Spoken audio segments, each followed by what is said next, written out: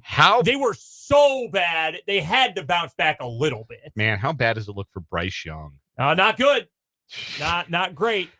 So let me then share my theory, because we saw like Andy Dalton do like Andy Dalton things, and that was good enough to kind of float the Carolina offense, even against lousy. Raiders pretty lousy, but like they looked like a real offense when they did not look like a real offense the first 2 weeks with Bryce Young. And then I watch Packers Titans, and the Titans quarterback is Will Levis, and he's lousy. I mean, he's just bad. Not any kind of good, not a good decision maker, just not bringing anything to the table. Malik Willis started for the Packers, and the Packers are getting quite a bit of good football out of Malik Willis here in the absence of Jordan Love. A very pleasant surprise. I'm sure it is for you especially. And so now I have a theory that quarterback play is like pitching in baseball, and you have organizations that can develop it, and you have organizations that can't. You have coaching staffs and infrastructures that can develop a quarterback, and you have infrastructures that cannot develop a quarterback. I think you are spot on about that, and I do think that factors into the Bryce Young, Andy Dalton conversation, because you're right. It does look very bad for Bryce Young, and he's been really bad. There's no getting around it. But you're not coaching Andy Dalton at this point. Andy Dalton is what he is. Right. You're getting what's remaining from his physical peak, which has declined, but that's understandable. Dude was drafted in 2011. Of course, he's going to have declined physically. There are things he does well, things that he has always been limited with. You're getting Andy Dalton. Right now, you are getting from Bryce Young the Carolina Panthers crafted version of what Bryce Young could be. I think that is a significant difference. I like Bryce Young. I still think he can be probably serviceable. I probably am not going to say good at this point, but that's why I think Carolina looked so much better, because Carolina can't taint Andy Dalton. He just is what he is at this point. Meanwhile, Tennessee, Malik Willis looked bad the last couple years in Tennessee. Will Levis still looks bad now in year 2 in Tennessee.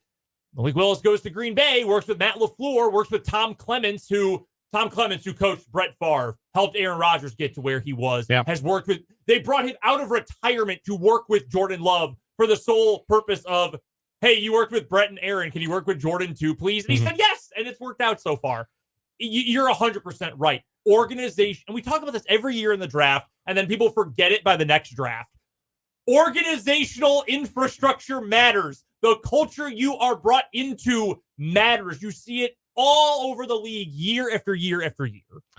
Yeah, and I think it's the kind of thing that will make me very interested to see where Bryce Young ends up, because I think yesterday made it pretty clear that he's not going to be with the Carolina Panthers for all that much longer. But I'll be curious to see which team takes a swing with him. While we're on this topic, I was going to ask Matt this question, and hopefully we can still get to him here at some point during the show today. Best surprise, or like most all right, let's phrase it this way. What coach or coaching staff are you the most impressed with? And Vikings. Which one do you think has been the worst? Vikings. I would agree. Easy answer to that one. I mean, I think you're right about that. Like I have lots of good things to say about Kevin O'Connell, and right now Brian Flores had CJ Stroud in hell yesterday. Yep. Had him in the bottomless pit of hell with the looks that he was sending. And look, it can turn very fast for a Flores defense, because it is super aggressive, and it is, hell bent for leather. And eventually you run into, you put enough on film, and there's enough to study, and you can kind of figure out some tendencies and some tells, and you can make it work. You can make it shake if you've got enough talent to do it. But So far, so good there in Minnesota. They are a big surprise as a 3-0 team. As far as disappointments go, I think we had like the disappointment bowl yesterday in Dallas. Yes. That was such an unflattering game to both teams somehow. Like Dallas looked miserable for 2.5, 3 quarters, and they almost came back because Baltimore forgot how to play football, couldn't recover an onside kick. How do you not recover an onside kick in 2024? With the new rules. It has never been easier to recover an onside kick, and they somehow managed not to do it and kept the door open for Dallas much longer than they should have.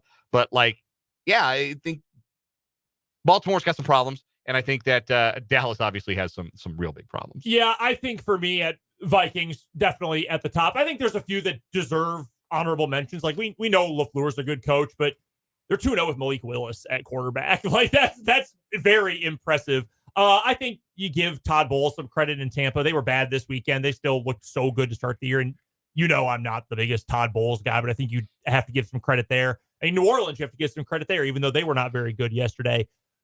I think you could go in a lot of different directions with the most disappointing or just worst overall. I'm going to give the nod to Chicago, man. Like I've got problems with the coaching staff for Spencer's Commanders. Like I think hiring Cliff was a terrible idea, to be frank, but at least you can argue, you can spin zone it into saying like, well, he's creating easy completions, which I think is a Stretch Armstrong stretch, but at least you can argue that. Shane Waldron is a moron. Like, straight up unintelligent offensive coordinator. The stuff Caleb Williams is trying. And you can joke about, he's a bust already. They should have kept Fields because, hey, surprise, Justin Fields went to a team with a good culture and a good coach and a good infrastructure and is not good, but good enough right now. Good enough for them to be 3-0. Right, exactly. Like, he's doing enough. They're not asking a lot of him. He's doing enough. The Bears need Caleb Williams to be every great quarterback in the league rolled into one, and it still wouldn't be good enough. They ran speed option left on 4th and 1 at the goal line. And somehow, before the ball even got to DeAndre Swift, who stinks, by the way, 4 offensive linemen were on the ground. Ran max protect. They had 7 guys, 2 blocking tight ends, 5 linemen, 4 starting offensive linemen were on their ass before the ball even got to the running back. What are you doing? I saw some people on Twitter telling Bears that they need to just let this year be a year for Caleb to learn and throw out Tyson Bagent. And I'm like, well, what is he supposed to do with what the assets are there? I heard this point brought up before the season started regarding the Patriots, but I think it applies in that theory too. Imagine being the guy who is in the position where, man, we can't play our future good quarterback. Throw this guy out there behind this crap offensive line. Like, imagine being Jacoby Brissett.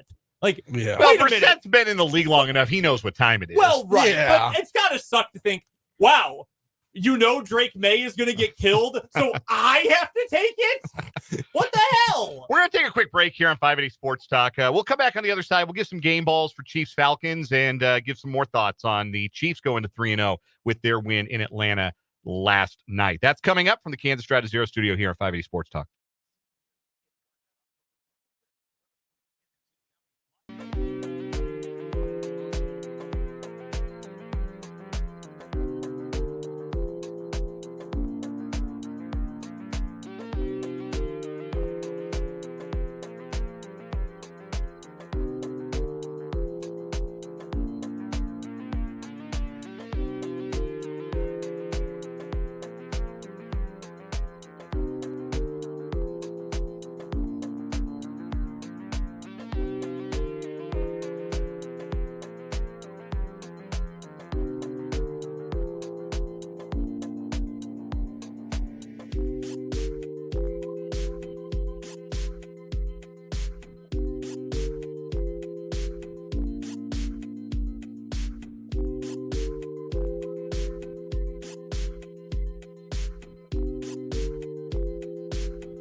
3:50 here on 580 Sports Talk. We'll hope to connect with Matt Verderame down the line and maybe get him on later on in today's show.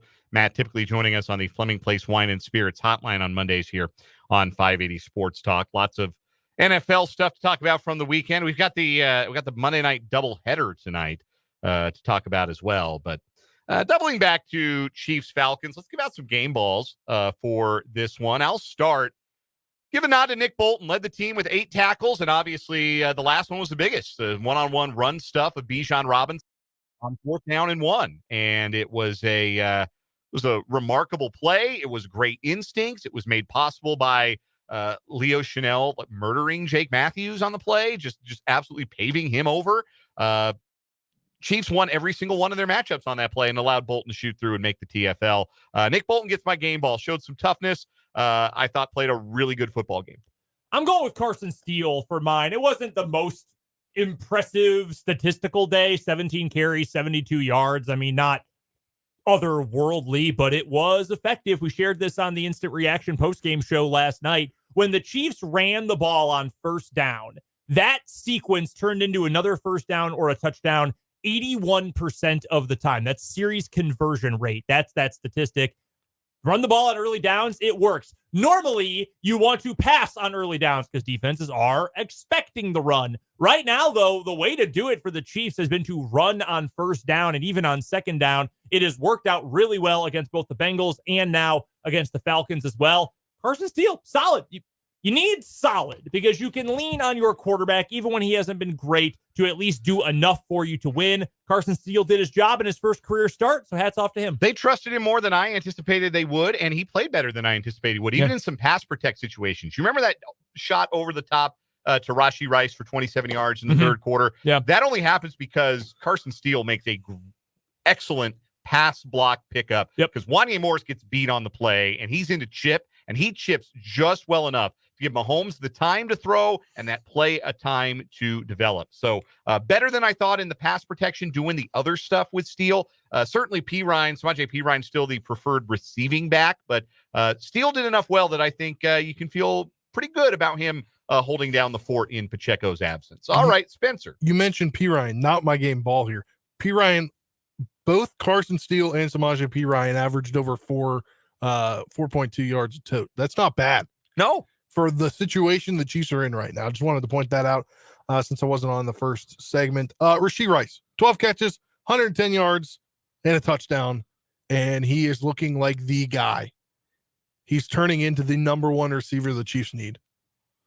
Yeah, and like I mentioned at the very top, we're starting to see him get comfortable with some of the things in this offense that we've seen Travis Kelce do for years. Some of the same routes, some of the same concepts, some of the same like mind meld with Travis Kelce, reading the defenses and sitting down in the zones. And just his maturation as a player has been pretty remarkable, and he is putting up some big, big numbers. Another close one, though, in the end, and a game where it felt like, gosh, just one more drive by the offense would have gotten it done. They went 3 and out twice in the fourth quarter. One of those because Kelce had the ball knocked out of his hands on a 3rd and short. That was a great play by Jesse Bates. Sometimes, the other guys practice too. I'll give them credit there. The other one, because there was a miscommunication on a 3rd and 2, and Xavier Worthy stopped his route, which apparently, according to Andy Reid earlier today, he was supposed to stop his route. As I'm talking, we just got a text from 785 on the Top Emails Flight text line that says Worthy's route running wasn't very good. He's got some things to learn as a rookie, but I guess on that play, it wasn't his fault. Like, that was watching it live. Absolutely. Like, why'd you stop running? Well, I guess on the concept here, there were too many guys in the space. The space was too congested, and you're supposed to stop running in that situation, according to Worthy and Reed talking about it post game. So we'll absolve the rookie a little bit for that. But yeah, again, that's another play where you don't have good communication, and the end result is a pass to nowhere. I mean, first down there probably wins the football game. Another text from the 913. Man, that Sky Moore is a bust. Can we talk about Sky Moore just out there getting cardio? Yeah, I was Patrick like, Mahomes, why is he on the field? man, I was telling my girlfriend that. I said, why is this guy on the field? He's out there going in motion on play. He is really just out there getting his steps in. Yeah. Hey, good for maybe he's got a Fitbit. I don't think Mahomes would throw him the ball if he were the only guy in a Chiefs uniform out on a route on the play. He'd just tuck and run. We saw Juju has a touchdown. Yeah. And that was a good piece of red zone offense there on a third down. Run that for crosser. The Chiefs. Yeah, that's a good way to use Juju at this point because he's not your deep threat. No, he's not a deep threat. He's probably not even like a regular out route merchant like he kind of was the first time he was with the Chiefs, which, hey, was effective. You needed that guy. You didn't have anyone who you could just say, hey, go win 9 yards downfield. Juju was that guy, and it was effective. Now, though, a guy who has more physical limitations, not as much speed and burst as he used to have, but is still willing to be physical, use him over the middle. That's a fine way to use him. I've got very little problem with that.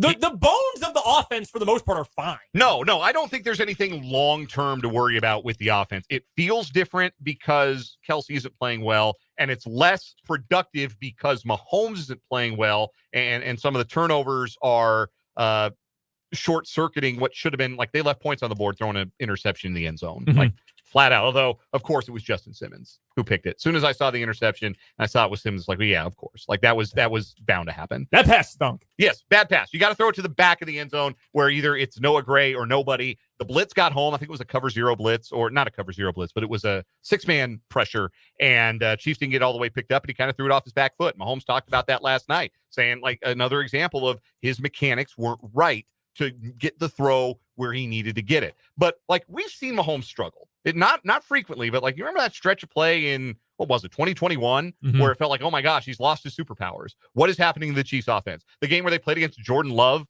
and like, we knew the Packers weren't going to score, but the Chiefs almost couldn't either. Was that Jordan Love start that he wasn't expecting to have? Yes. Yeah. That was the Aaron Rodgers. The Aaron Rodgers COVID game. Yeah. So, like, we've seen Mahomes have a game or two or even a month where things are difficult for him. He gets a little off kilter. No different than a player in any other sport going through a slump. You have to trust he'll get it back. If I may use my Chris Berman voice real quick. I know. I was there.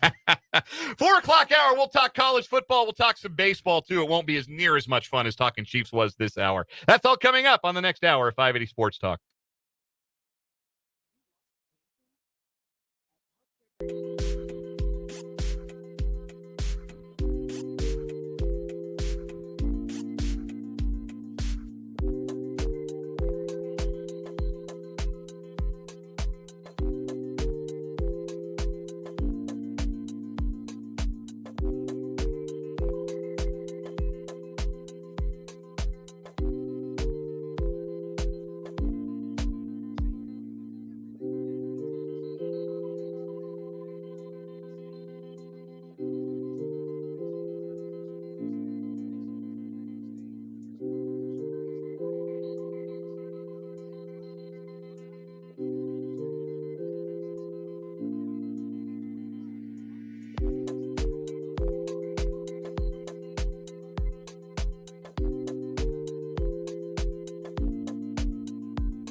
Drive to Zero Coalition and invites you to join Fans with a Plan. It's this simple. Plan ahead to designate a sober driver, hop on Safe Ride, or use your favorite rideshare app. Together, Fans with a Plan can prevent serious injuries and fatalities caused by impaired drivers. Remember, in Kansas, you drink, you drive, you lose. Ready for RV season? Make sure your recreational vehicle is all set for the road and campground at Laird Miller RV Service Center. Here's Service Manager Dustin Gasbridge. We've got technicians that can cover all aspects of your travel trailer or fifth wheel, or even Class A if that's what you have. Laird Miller RV Service Center provides top-notch service for any make or model of RV. In Topeka, just north of Highway 24, mobile service available too. This area's service center for RVs. Laird Miller RV Service Center. Dumco is a proud partner of Anthony Plumbing, Heating, Cooling, and Electric. The partnership brings a trusted whole home approach, quality plumbing, heating, cooling, and electric services to Lawrence and surrounding communities. When your home is properly taken care of, you have less surprise and more stability. This month, replace your HVAC system starting at $110 a month. Schedule a complimentary assessment online at dumcohc.com. The Kansas Department of Transportation and the Drive to Zero Coalition invite you to join Fans with a Plan. If you're going to be drinking, always designate a sober driver. Heavy cloudiness in the forecast for Topeka and all of northeastern Kansas this evening. The overnight hours are low at 15. We're watching a disturbance is zipping our way by Tuesday afternoon. We could get a few showers or a thunderstorm with it. Partly sunny throughout the day too, or high 75. And some quiet weather Wednesday and Thursday, the high mid-70s. We are monitoring more chances for wet weather trying to move our way by Thursday night, Wednesday for Friday too. I'm meteorologist Renee Ramore from the Capitol Federal Weather Center. This is the voice of Kansas, WIBW Topeka.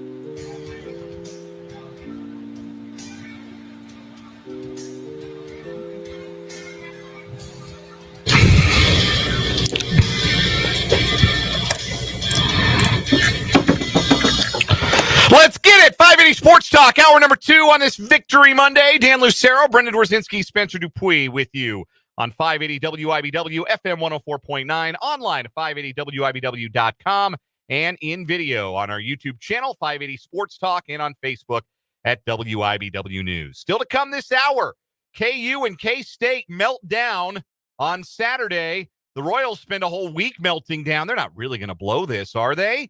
That's all coming up, as well as around to What Is Wrong With You. But first, we welcome in a little bit later than usual, but always on time with his great NFL insight. Our NFL insider, Matt Verderame from Sports Illustrated and SI.com. He joins us on the Fleming Place Wine and Spirits hotline. And Matt, let's jump right on into the Chiefs winning on Sunday night, 22-17 over the Atlanta Falcons. What was your big takeaway from the defensive performance? Because this felt like one where it was the defense carrying the day once again. Yeah. Look, I think, early in the game, it really was a struggle. They gave up a quick drive, and then really, other than one big play to Pitts, Atlanta did nothing offensively until the last, 7-8 minutes of the game. And then the Chiefs defense had to hold on. But I thought, they got pretty good pressure. They were pretty good in coverage, especially against the receivers. The Chiefs have to make the life of the defense a little bit easier here. This can't be what it was a year ago, where the offense just can't do anything for 3.5 quarters. And then, the defense has got to go out there and be brilliant. I don't think it is to that point. I think the offense this year, there's more guys open. I think they'll figure it out. But the last couple of weeks, it has been a significant struggle offensively, and the defense has bailed them out. What do you think is the biggest cause right now for the struggles of this Chiefs offense? Mahomes put a lot of it on himself in his post-game remarks, saying he's not playing very well, and he's not. And I think that he's a pretty self-aware guy, and I think he's right about some of the things that are his own issues that he can improve. But what to you is the biggest reason things haven't clicked offensively yet? I think a lot of it is him. I think a lot of it's Mahomes. Like last year, he would take blame after all of these games, and anybody with functioning eyes could watch the game and say, "Man, you're not the problem. They can't catch. Nobody has hands. Like they can't get open." I think a lot of it's him. He has not played well this year. There is no two ways. Like a lot of times, I look at you look at stats, whether it be QBR or maybe EPA or whatever the case may be, and he's not top 5, and you kind of snicker and go, yeah, okay. The guy's obviously the top. He's the best quarterback in the world, but he's certainly among the best. It's about everything. He's been bad. I thought against Baltimore, other than the interception, I thought he played very well. He has been downright awful in the last 2 games. There is no other way to say it. But he's done just about everything imaginable to lose these games the first 3 weeks, especially against Cincinnati and Atlanta. Bad interception, missed shot plays. That deep throw to Worthy on Sunday night, that's got to be a touchdown. Xavier Worthy is wide open, and he almost threw an interception out of it. Multiple times to Rashee Rice where he's open and there's room and it's either behind him or it's at his feet. Look, I will say this. If your biggest problem 3 weeks into the year is, man, I hope Patrick Mahomes figures it out, like, it's a good spot to be in. But he has been terrible. And they also need Travis Kelce to kind of figure out what's going on with him. So it's 2 of them, ironically, that right out of the issue. Matt Verderame is our guest. He covers the National Football League for Sports Illustrated and SI.com, also the host of That Football Show and the Matt Verderame Show. He joins us every Monday as we go around the NFL. Rashee Rice, just how good, Matt, has he been? How impressed have you been with how good he has played through these first 3 weeks? Yeah, everything I just said about Mahomes, flip it around and and say the opposite about Rice. He's been a superstar. He's not just been good, he's been great. He has been the engine of the passing attack. Now, they've run the ball well. I won't say the engine of the whole offense because they've actually run quite effectively. But he has been everything to them throwing the football. He has been the short guy. He's caught a deep touchdown. He's caught a bunch of intermediate stuff. If they need to play on third down, it's Rashee Rice. They're in the red zone, it's Rashee Rice. Like, he, last year, I thought, was very good. And I walked out of the year saying, okay, I don't know if he's a number 1, but he's a really good player. He's not just a number 1. You're to the point with him where it's like, okay, I know he's a number 1 receiver. Is his ceiling like top 5 in the NFL? And I think it might be. He's been spectacular for them this year. We're joined by Matt Verderame of Sports Illustrated here on the Fleming Place Wine and Spirits Hotline. And Matt, a guy that starred last night was Nick Bolton. How good has he been so far this year at linebacker? Yeah, truthfully, I thought the first 2 games of the year, I thought he struggled. He was slow to react. He was getting beat coverage. But I've been asked about him a lot the first few weeks, and I said, well, I do think he's struggling. Like, he's a valuable player. He's an important player. He does things on that defense that nobody else does, and you saw that in full display in Atlanta. You saw it over and over and over, and that play to win him the game. I don't want to say there's not another guy that could do it because Tranquil can do it, but like, Bolton is unique in his regard of just, he sees a gap and he goes and he's full tilt, and while he's not fast sideline to sideline, he is fast getting downhill. And he saw that play. He knew what to expect based on the formation. He took off to a spot. And, listen, I think the underrated part of that play is Bijan Robinson is a house. That is not a scat back. He's not a small running back. He's a tough guy to tackle. There's plenty of linebackers who would have bounced off of. The guy dives forward and gets, the half yard that he needs. I thought Bolton was everywhere in that game. He had 3 tackles for loss. The entire Falcons team had 2 tackles for loss. That's how dominant he was in that game. Matt, let's pivot now to going around the NFL. The Chiefs are one of 4 teams who have gotten to 3-0. There could be a 5th if the Bills win tonight on Monday Night Football. But the other 3 3-0 teams, I think, are varying degrees of surprising. You have the Steelers in the AFC. You have the Seahawks and the Vikings in the NFC. Now, some of this is schedule related. The Steelers and Seahawks in particular have played some pretty weak competition. But when you look at those 3-0 teams, which ones do you believe in, and which ones do you think have staying power as teams who can fight for a playoff spot or be factors in the divisional races? I think any of them can make the playoffs. I don't think any of them are contenders. I don't. Seattle needed, overtime to beat New England. They barely beat Denver. Miami with Skylar Thompson is not a functioning NFL team. Like, I actually really genuinely think the Dolphins front office should have to answer for how do you go into a season with Tua having no real backup on the team? You know he's got an injury history. That's your answer? Skylar Thompson? Skylar Thompson's QBR yesterday was 7 on a scale of 1 to 100. I got to tell you, watching some of that game, that might have been generous. And then he gets hurt, and Tim Boyle comes in, and Tim Boyle has a 3 as a QBR. But I think Seattle could maybe contend for a playoff spot. Minnesota is the most intriguing of the teams for me because I'm not a Darnold guy. Like, I just simply don't believe at this point that he's much more than a really low-end starter, high-end backup. But O'Connell's a really good coach, and they've got weaponry. And, you got to get – I mean, they've won these last 2 games without Jordan Addison. Hawkinson working his way back from the torn ACL. They beat the hell out of Houston yesterday. I watched that game. Sometimes you see a score and you're like, okay, it's kind of misleading because there were 2 defensive scores. Minnesota destroyed Houston. Houston's lucky it was 34-7. So, of all the teams, I think they're most intrigued. Pittsburgh to me is fine. Pittsburgh is what they always are. They can't score. They're really good defensively. They don't have a quarterback. They'll probably be a 7th seed in the AFC playoffs, get absolutely blitzed by Kansas City or Buffalo or whoever they say. Which 1 and 2 team should be the most alarmed about their early form? Dallas or San Francisco? That's a good question. I think Dallas. Because I think the Niners can at least say, hey, look, we're going to get healthy.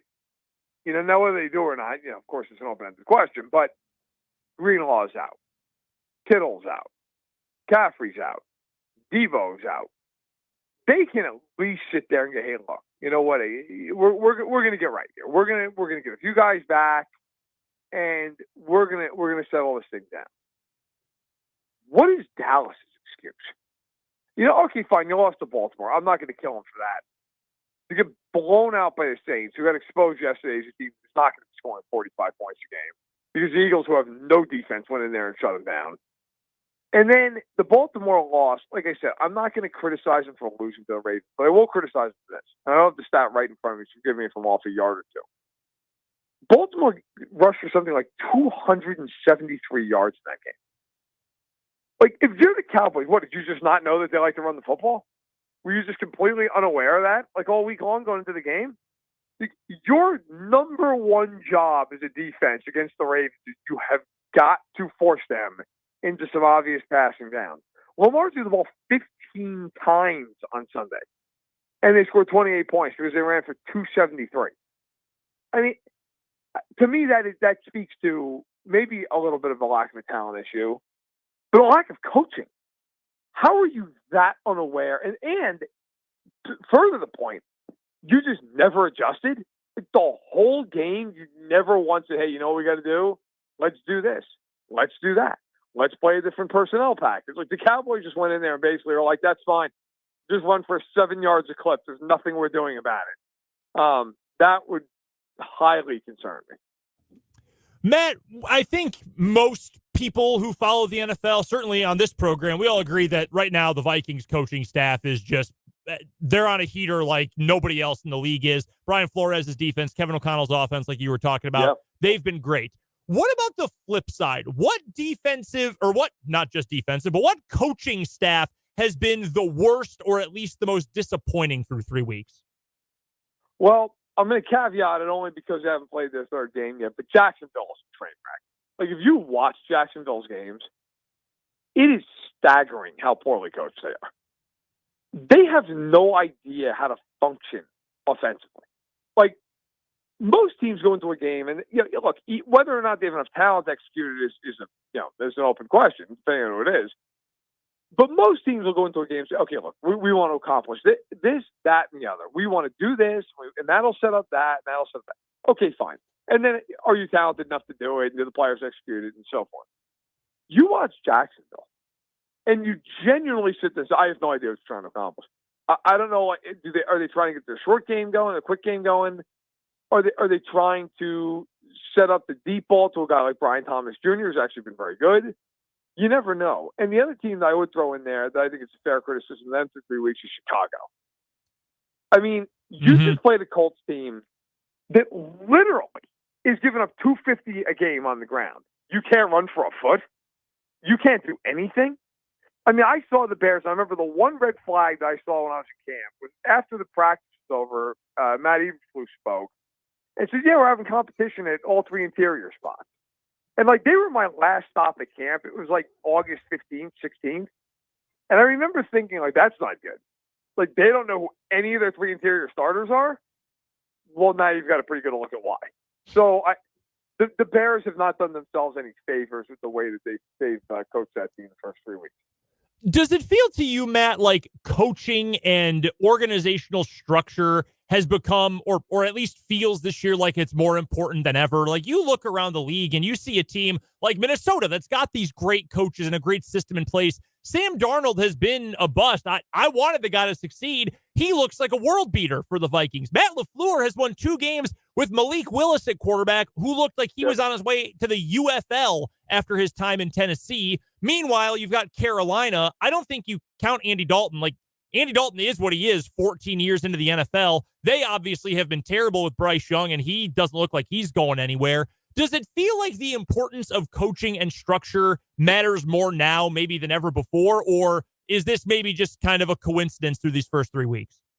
No, I think it's a good point, and it's something I've even thought about writing for SI. Like, it absolutely matters more. I think because the talent level in the NFL now is probably closer than it's ever been, like across the board. You've got to be able to know what you're doing, and if you can implement a system that works, and you can really hone in and say, okay, you know, this player is going to fit into this part of the system, and this is why, and so on. But then also have the adaptability, like you mentioned with LaFleur. Malik Willis couldn't complete a pass in Tennessee, and gotta say, pretty functional for the Packers. Like, not going to be an all-pro, but pretty functional. Moving the ball, staying on schedule, utilizing his tools. I'll take it. Yeah, I bet you will. Like, he has done the job. And then, you know, you look at, you mentioned the Panthers. I'll go the other way on this one. You look at the Raiders, and you look at that game. And, you know, the first game of the year, Pierce punched the ball on 4th and 1 at the Chargers 43-yard line, down 6, late in the game. Then they beat Baltimore, and you're kind of like, okay, well, they beat Baltimore. Maybe they'll turn the corner. Then they get absolutely blasted out of their home opener by the Panthers. And after the game, you got Pierce talking about guys making business decisions. I mean, if guys are making business decisions 3 weeks into the year, you're going to lose your job. Like, that's a you problem. Like, if defenders on that team are doing that, and when I was watching him say it, I just kept thinking, okay, so now you've got to bench guys.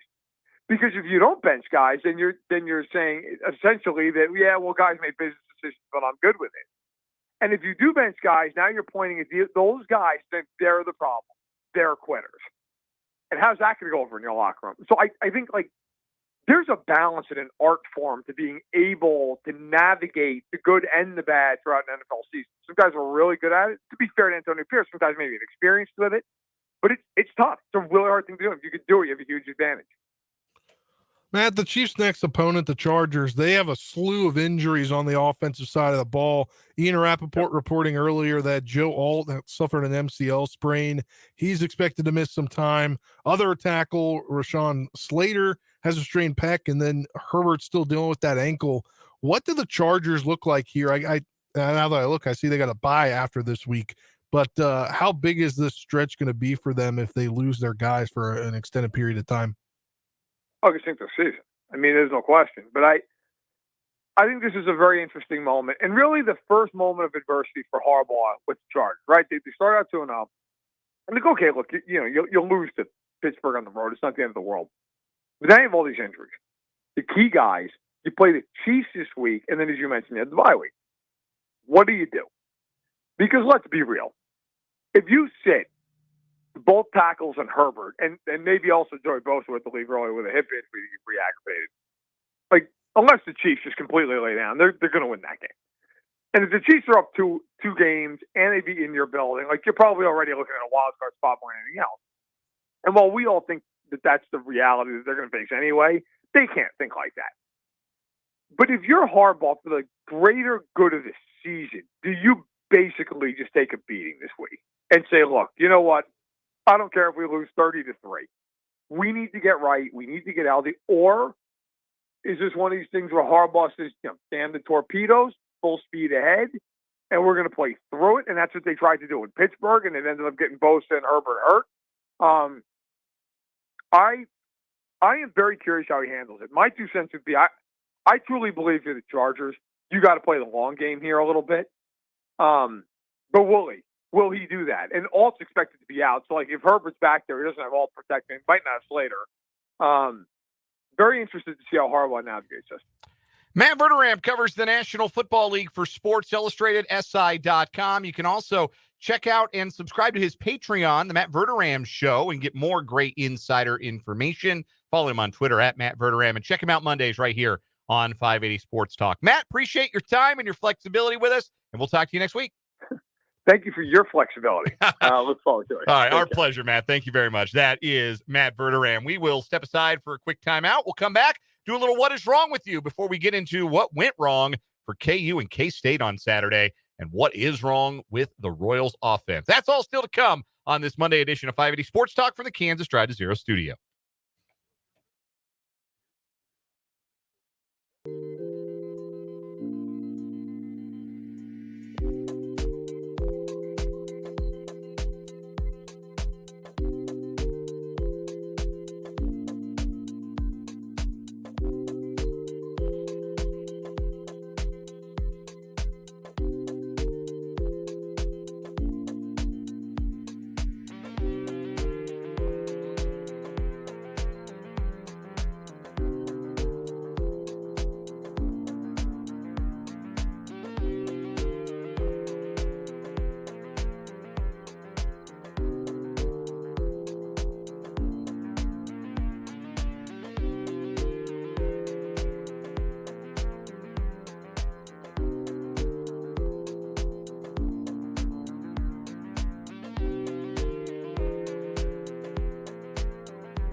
time for a round of What Is Wrong With You on this Monday edition of 580 Sports Talk. It'll be a short week. We'll crown a champion Wednesday. Thursday, we'll have our September semifinal, and then we will crown our September champion on the Friday edition of the program. 2 new stories today. I'm going to go first. You guys ever been to a groundbreaking ceremony? Yes, quite a few times. No, I was at a ribbon cutting last week, but never a groundbreaking. I've been to some ribbon cuttings. I was at a groundbreaking ceremony that never ended up being the actual groundbreaking ceremony. Wild. Yeah, because baseball stadium never got built until a couple of years ago. Last year, actually. Well, this was a groundbreaking ceremony for the new Harrison County High School in Harrison County, Kentucky. And it was supposed to be celebratory, but it has instead turned controversial. School leaders are acknowledging that the groundbreaking event was at best uncomfortable for many and at worst traumatic for others.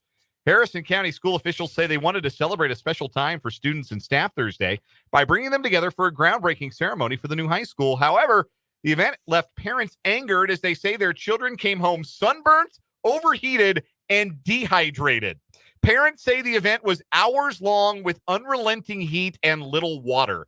To give you an idea, the temperature in, I was trying to find it for, not for Lexington, but I was trying to find, Cynthiana, Kentucky, which is close to Lexington. That's the county seat of Harrison County, which is not a big county, county of about 20,000 people. The temperature in nearby Lexington that day, there was a peak high of 91 degrees. It was in the upper 80s from noon until about 7 o'clock. And the high dew point was 68 on the day. 68 degrees Fahrenheit dew point. To give you an idea of that, according to the National Weather Service, a dew point over 65 can be uncomfortable. You get to 70, that can lead to a heat advisory. Oh. So that's how gross it was outside when they were holding an hours-long groundbreaking ceremony for a high school. Why does that need to be hours long? One guy speak, get the shovels in the ground, and send everybody home. But no, they had school kids from all over the district standing outside for hours with no water. One mom said the conditions even led her second-grade son to begin shaking from heat exhaustion. My son is 7. These are young children, Morris, the mother, said. Jeez. These parents call Thursday's events a failure by school leadership, including Superintendent Harry Burchett. He put the staff in a bind, and he traumatized a lot of kids. It was a whole district. Wow. That is a lot of kids. Yeah. Well, yeah, because those counties in Kentucky, they probably only got one high school. Exactly. It's the new county high school. And look, I understand it's celebratory. It's cool. Those kids are going to go to that school one day. Why was it an hours-long groundbreaking ceremony with what sounds like mandatory attendance for everyone? Like, no kid cares. Hours long, like a damn Super Bowl parade. You're just putting some shovels in the ground. Get your photo taken with the mayor and send everybody home. That's crazy. Jeez. That is really wild. All right, Brendan, you've got a story that I was going to use and then forgot about. I love this. Go ahead, give it to us. We had all-out pandemonium at the Shanwei Zoo in China, where zoo visitors were outraged after discovering that the so-called pandas they were cooing over were actually just painted dogs. They're so obviously dogs. The duped visitors said that they only realized that there was a scam when one of the alleged pandas started panting and barking. Can we get, Dan, if not you, me, can we get one of these photos up on the screen? I'm working on it.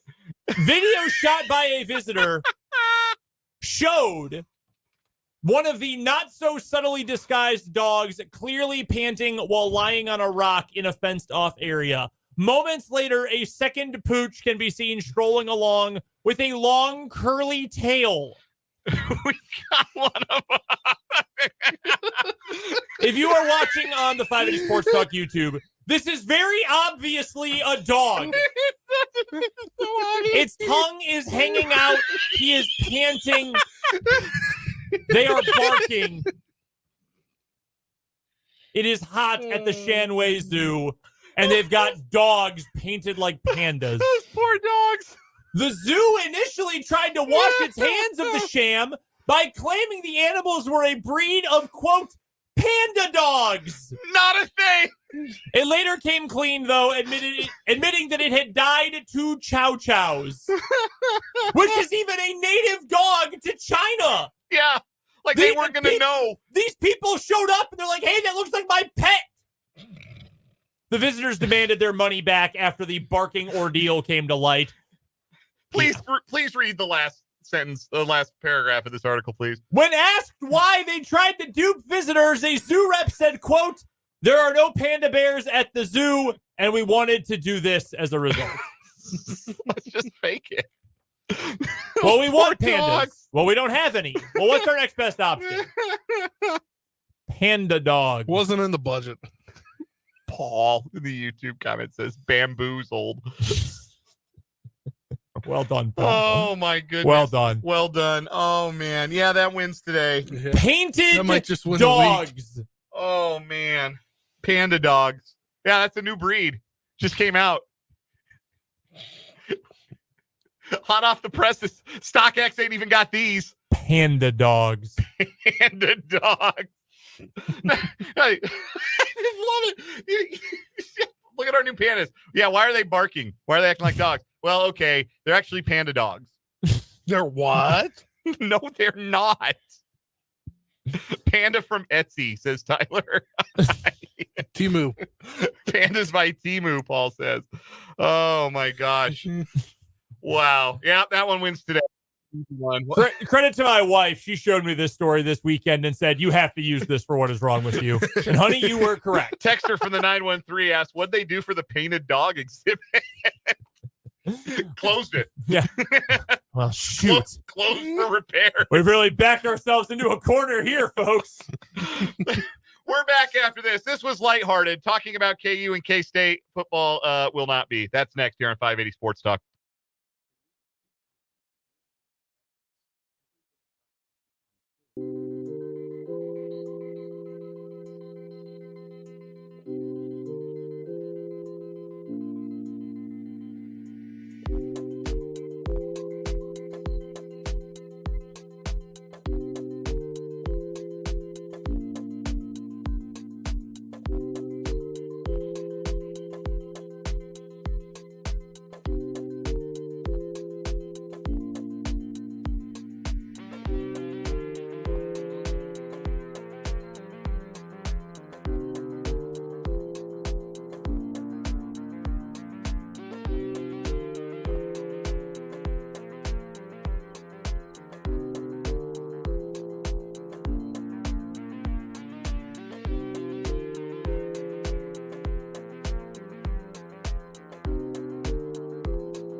440 on 580 Sports Talk. Thanks for being with us on this Monday afternoon on 580 WIBW. Dan Lucero, Brendan Dworzinski, Spencer Dupuis.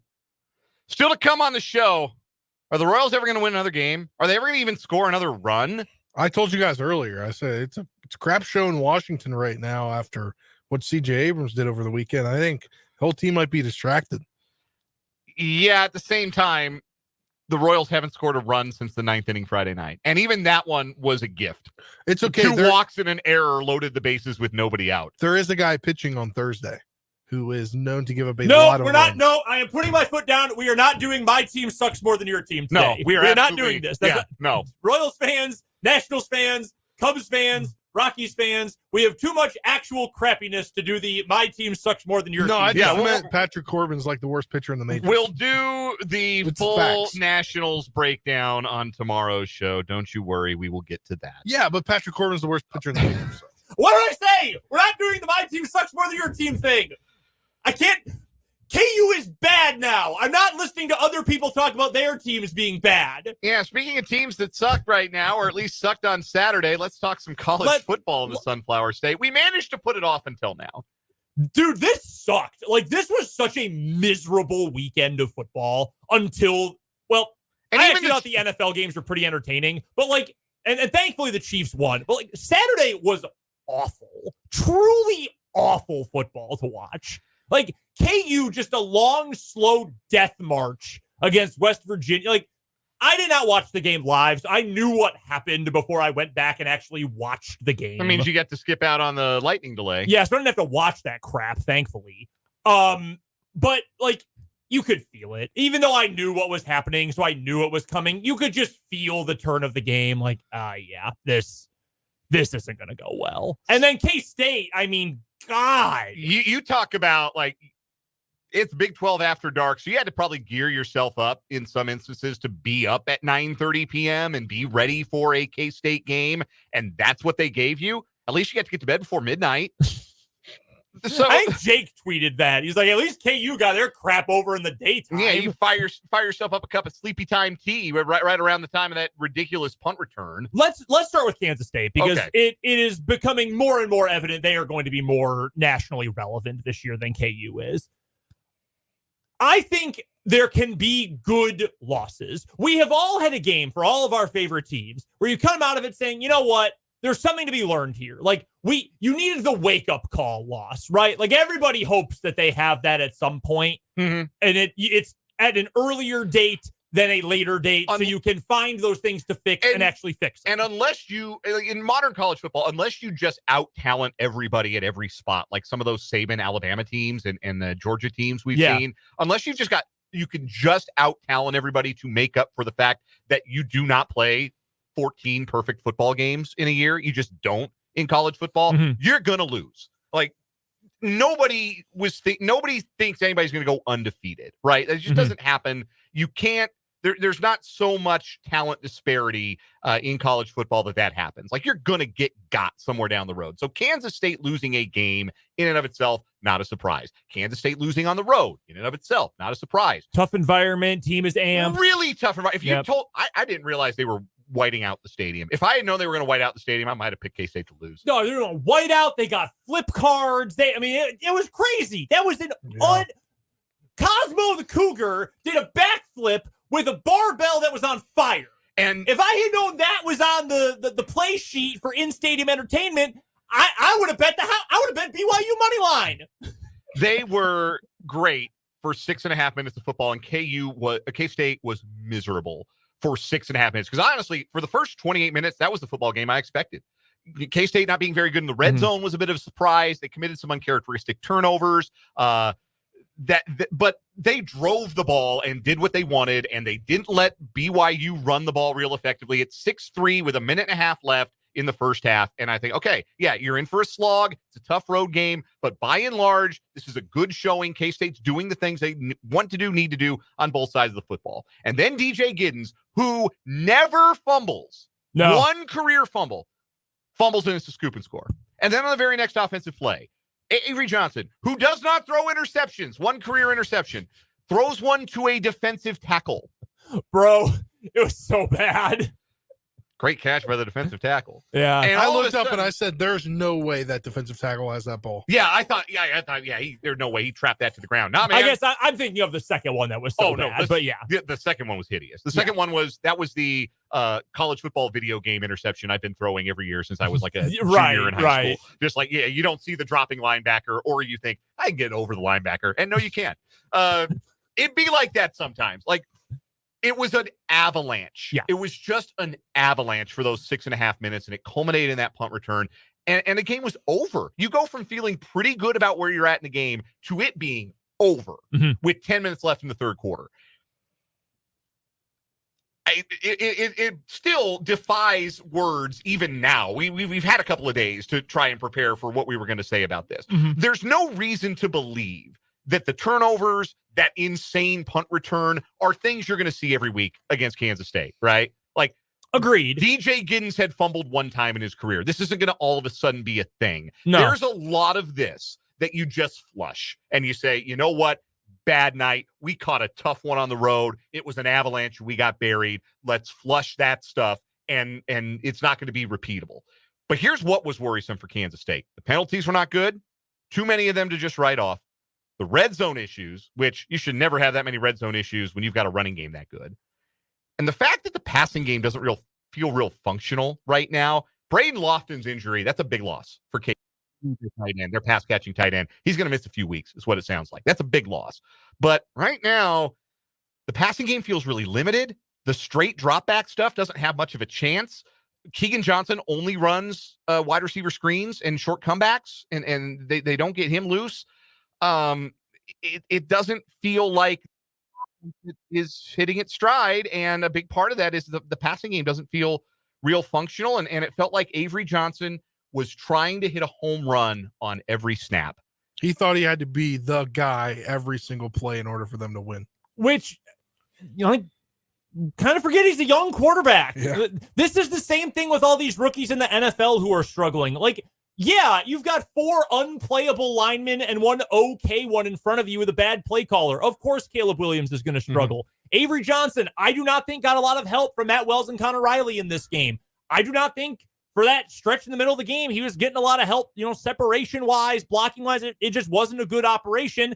He felt, you're exactly right, Spencer. Like, I've got to do a lot. Like, every run play, he's trying to get outside. He's trying to turn it into a 30-yard game when all you need is 3 to keep the chains moving. You're trying to score 14 points on one play. It's just not something you can do. And for a young quarterback, that is not like an uncommon thing to see. I think for me, I'm not worried about K-State long-term. I'm not either, really. You bank on the tradition, you bank on the structure. We've been talking about this with the NFL all day long. You bank on the things and you lean back and rest on the things that you know are in place. What do we know about Kansas State football? You've got to make that talent work, but you've got a lot of talent. They've got a great coach. They've got one of the 10 best coaches in college football in Chris Kleiman. They win a lot of games. I am fine saying, look, they're going to get this figured out. Now, that being said, and look, BYU got them.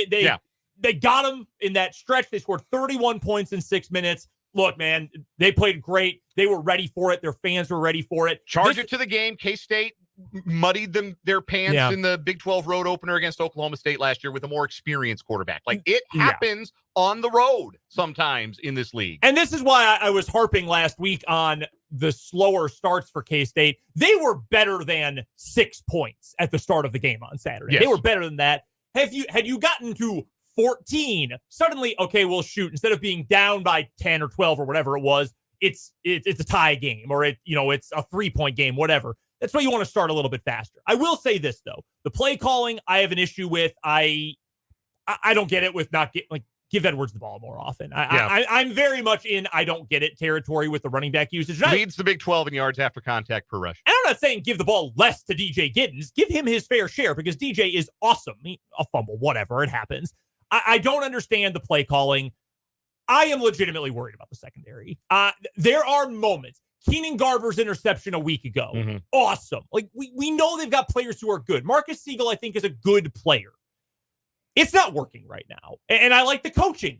From Clanderman at the top, Van Malone. Something is not clicking for all of this. There is too much talent, too much good coaching, too much of a good scheme for it to look like this. And the fact that it has been 3 out of the 4 games where you're wondering what the hell is happening with this secondary, that is a concern to me.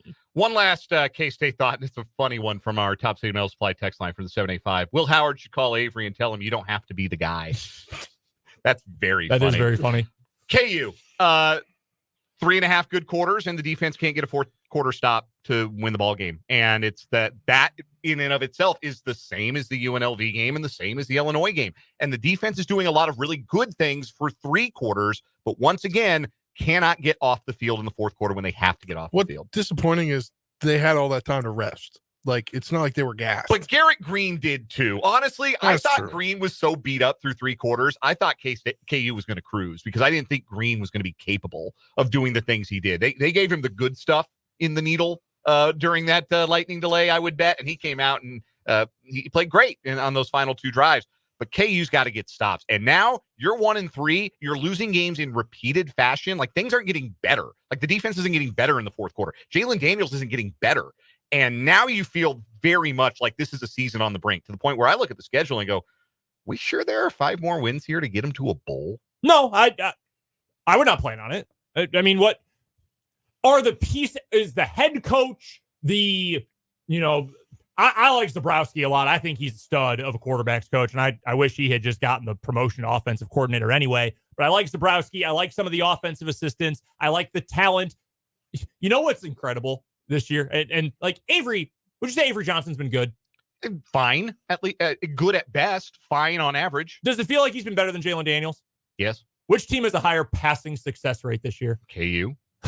I saw that just today. Like, that's crazy to think about. Because Avery's winning games and Jalen isn't. And, like, the pieces are there, but it's not working. Like, these have been 3 losses, 2 that were essentially identical, one to a worse team than the other. This one was a different kind of loss, but the same kind of flawed pieces still in place.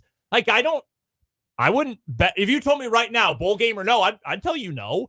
Can they turn it around? Absolutely they can. With all that talent, absolutely. Talent, coaching, like veteran players, like all of the things are in place for them to be able to right their ship. But they haven't done it. No, it doesn't feel real functional right now. Like, I use that word again, but like defensively, like something systemically is keeping them from being able to get off the field, force a fourth down, force a punt, force a turnover in a critical spot. They do that even one time, they're 2-2, and we're not sounding the panic alarm the way we are about them. And maybe broadly, we just maybe overrated Jalen Daniels and Avery Johnson coming into this year. Maybe we forgot that Avery Johnson is a first-year starter, and there's further for him to go as a passer than we thought. Maybe the back injury and the lack of playing time the last 2 years have been more of a detriment to Jalen Daniels than we expected. We're not getting September 2022 Jalen Daniels maybe ever again as a Jayhawk, and that's a bummer. I mean, 11 calendar months of not being able to throw because his back wouldn't move. Yeah. That's hard to come back from. And you're right. We probably did some overrating. Dire Saturday, but a lot of seasons still left to go for both teams. KU hosting Oklahoma State, 11 a.m. on Saturday. KU hosting TCU at Arrowhead, 2:30 kickoff this coming Saturday. We'll take one final break, come back, and wrap up this 4 o'clock hour of 580 Sports Talk after this.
We haven't forgotten about the woeful week and weekend that was for the Kansas City Royals. They're off today. Thank goodness. We'll talk about that in the 5 o'clock hour. Want to recap our Prairie Band Sportsbook 580 Sports Talk Picks contest this past week. Brendan, a rough 1-4, low-lighted by not knowing the appropriate kickoff time for Stanford-Syracuse. Yeah, that was tough. Yeah. Spencer hit that incredible under in Giants-Browns. If you missed that, that game was on the verge of going over. Then the Giants miss a field goal. Then they get a 4th down stop. Then Devin Singletary slides down at the 1-yard line before the 2-minute warning. Yeah, I was biting my nails on that one. Yeah, that's the kind of under you talk about for the rest of the year. Finishes 3-2. Also hit on one of his favorite teams for the first time, catching that cover for Marshall plus 40 against Ohio State. I told you. I bounced back big. Went 4-1 this week. Big whiff on TCU. Yikes. We'll get to them in the 5 o'clock hour in our Big 12 whip around. But that game was nuts. Yes, it was. Everything else hit. Even got to my Broncos Buccaneers under, though certainly not in the way I anticipated. No. But I had the best week this week. So hooray for me. Also, the worst survivor pool in the history of sports talk is over. The Raiders losing means that Brendan has spent his mulligan, is out. I knew as soon as Spencer had it, I was going to lose. 0-3 in the survivor pool. I lost this week, but I still win the pool. Let's never talk about it again. One more hour of 580 Sports Talk next.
Let's get it. Final hour of this Victory Monday on 580. On 580 WIBW FM 104.9, online at 580WIBW.com. And of course, our video stream. We welcome those of you watching us today on our YouTube channel, 580 Sports Talk, and on Facebook, WIBW News. If you are a subscriber to the YouTube channel, you got a notification that we went live with our Chiefs Instant Reaction show last night. Thanks to those of you who stayed up with us to watch that. You can also catch today a brand new edition of the YouTube series that is sweeping the entire country. Immaculate Grid with Dan. Yours truly did another Immaculate Grid today. It was a baseball grid. The Royals were on it, and I got a little carried away with remembering former Royals. It was, you know how they have Oops All Berries, Captain Crunch? Wow. I did Oops All Royals on the Immaculate Grid. Yeah, you did the one that was posted. Was that the same one you sent us in a text message? Yes. Okay. You ended up with 9 former Royals and 6 former Cubs. And I thought, wow, these players stink. Yeah, the Cubs were also on the grid. Yeah, yes. And multiple other former, like, you didn't even have Nafi Perez in the Cubs column. No. And still, yeah. Yeah. Same with Brad Boxberger. The Box Man. I forgot he was a Cub. Yes. Illustrious time on the north side of Chicago. Remember, I used to do that all the time. Jake would just roll his eyes. I call him the Box Man. And he was terrible. He was a lousy Royal. A very bad Royal, yeah. Yeah.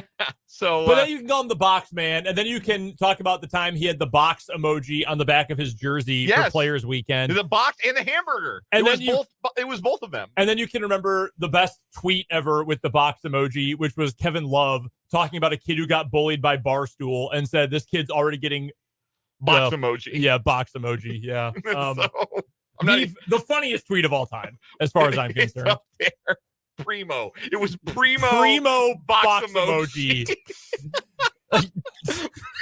Mild-mannered Kevin Love. I'm not even sure. We're not safe harbor yet, are we? Can we even talk about this? That's why I'm being very specific to talk about the emoji. Yes. The word emoji is very necessary. Anyway, subscribe to the YouTube channel. Let's just say that. 580 Sports Talk. Subscribe to the YouTube channel. You can also hit us up. There are 2 ways you can interact with us throughout the show. One way is in the YouTube live chat. We appreciate all of you who are chiming in and interacting with each other and with us in the YouTube live chat. You can also hit us up on the Top City Metal Supply text line, 785-272-9429. From construction sites to renovations, from the farm to the garage, Top City Metal Supply understands the value of precision and cost efficiency. No more wasted materials, no more wasted money, just metal cut to the exact size you need. Top City Metal Supply is located on South Topeka Boulevard, just north of Forbes Field. We have one text from the Top City Metal Supply text line that asks, Spencer, how's the Rush Library listening going? It's not. On hiatus. On hiatus. We need to get you back on that. We need to get you all the way through 2112. Yeah. We do. It'd help if, like, maybe on Saturday going to KCK for the NASCAR. There race. you go. There you go. That'll be a perfect soundtrack for your day at the races. Is the Power Trio from Canada. Anyway, how long? Like, how long are you willing? Like, song length. Like, if we're talking about the length of a song, how long are you willing to stomach? Like, I can put up with a 8-minute song, or I won't go over 5 minutes. Like, what's your length normally? Well, I do have ADHD, so I would say like 3 minutes max. Okay, maybe Rush is aimed for you. Yeah. I do like answer. I like the rejoin length. Like, give me the rejoin length, will be perfect. Okay. 2112 by Rush. That's the name of the album. It's also a song that's broken into 7 parts. All together. I mean, it's one track broken into 7 parts. The track itself is over 20 minutes long. Okay. Of I'm out. Peak prog. But if you break it down, each bit is like 4.5, 2.5. So you just got to break it down to like. Yeah. Why I might have to hit pause, go do something else, come back. Listen to part of it. There you go. That's a perfect answer. Still to come this hour, we'll talk about the Royals, how it's all going so terribly wrong for the boys in blue at bat right now, as their once solid postseason position feels like it's slip sliding away as we enter the final week of this regular season. We'll also wrap up the football weekend that was. A look at the Big 12 action, some NFL stuff we didn't get to, and look ahead to the Monday night doubleheader tonight. Not really a doubleheader, not a true doubleheader. It's just 2 games on at the same time. I don't know why the NFL does this. I don't know why this is a good idea for ESPN/ABC, but they insist, and yeah, I'll still keep drinking that garbage. Like, I'll be there. I don't understand why they call it a doubleheader. Yeah, it's not. A doubleheader means there's one game and then there's another game. Like, they used to do that. They did a season opening Monday night doubleheader where they had an East Coast game and a West Coast game. That was great. And Mike and Mike would call one of them. Yes, they had Mike and Mike on the broadcast. Who's the other crew tonight? It's that was also the format that gave us Sergio Dip. It is what gave us. That's right. He's having the time of his Is life. that the reporter time guy? of his life. It's Vance Joseph. It's Chris Fowler. Oh. It's Chris Fowler, Dan Orlovsky, and Louis Riddick, I believe. Oh, yeah. See, they've changed it over the years, so I always forget. Have. Yeah. Because it only comes up so often where they do double games. It's funny you mentioned it only comes up so often. I hope you like staggered Monday Night Football tonight because you get it again next week. And you think this week is bad? Next week's games. The second one, the one on ABC, good game, Seattle-Detroit. Good game. Yeah. Excited for that. The game that starts at 6:30 next week, Titans at Dolphins. Puke. The Dolphins who are... They're going to start Tim Boyle or a street free agent like Tyler Huntley maybe. Or somebody that moons the crowd. I apologize to our good pal Jason, who is a loyal listener, loyal watcher on the 580 Sports Talk YouTube, who's our resident Dolphins fan. I think the Dolphins quit. Like, that team had no fight yesterday. And I get it that Skyler's probably not cut out to start in the NFL. Love Skyler, but probably not cut out to be an NFL starter. Tim Boyle is terrible. I know with direct experience when he was in Green Bay. That team is putrid right now. Yeah, they're a wreck. And the Titans are also very bad. So, yeah, I quarantine that game. I guess the one spin zone, primetime Will Levis. You put that game on the Ocho or something. I'd rather watch the Microsoft Excel championships, the Papa Shot championships, belt sander races, than watch Titans Dolphins. Will Levis is hilarious. I know that's not an AFC South game, but it is spiritually an AFC South game. Correct.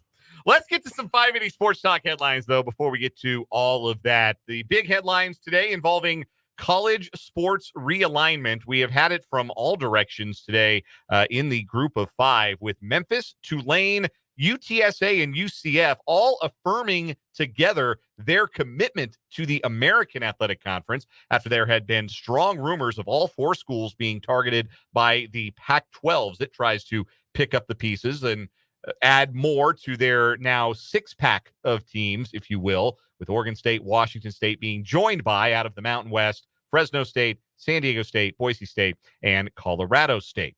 Memphis, Tulane, UTSA, and USF all released a statement today affirming their commitment to the American. Meanwhile, there had been rumors that the American was looking at adding Air Force from the Mountain West, but today, Air Force reaffirmed their own commitment to their own current conference. So everything is staying exactly as it is right now. Hold on a second. I'm now hearing Gonzaga is joining the Pac-12.